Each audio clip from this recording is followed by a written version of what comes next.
তিন দশক ধরে মধ্যপ্রাচ্যের ভূ রাজনীতিতে ইসরায়েলের প্রধান শত্রুর তকমাটি ছিল ইরানের দখলে। কিন্তু সময়ের আবর্তে সেই চেনা সমীকরণ কি বদলে যাচ্ছে? ইসরায়েলের সংবাদ মাধ্যম মারিফ দিচ্ছে এক বিস্ফোরক পূর্বাভাস।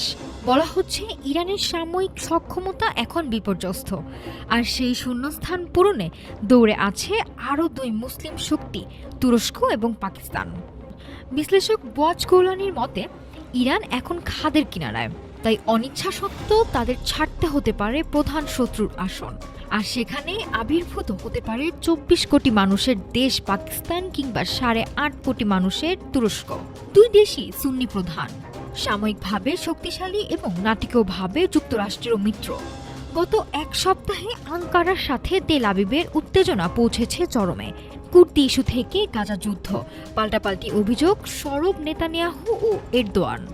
অন্যদিকে পাকিস্তান পর্দার আড়ালে মধ্যস্থতাকারী ভূমিকা নিলেও দেশটির প্রতিরক্ষা মন্ত্রীর কড়া মন্তব্য ইঙ্গিত দিচ্ছে গভীর বৈরিতার। পর্দার আড়ালে চলা এই পরিবর্তনশীল বালুচর কি তবে নতুন কোনো সংঘাতের ইঙ্গিত? বিশ্লেষকরা বলছেন, ইসরায়েলের জন্য এই দুই বিকল্পের যে কোনো একটিই হবে সমান বিপজ্জনক। ইরান যুদ্ধের দামামা থামলেও মধ্যপ্রাচ্যের এই নতুন মেরুকরণ তেল আবিবের জন্য যে এক কঠিন চ্যালেঞ্জ তৈরি করছে তাতে কোনো সন্দেহ নেই। এখন দেখার বিষয় ওয়াশিংটন এই ত্রিমুখী সমীকরণ কিভাবে সামাল দেয়। নাফিসা সামিয়া, ঢাকা টুডে।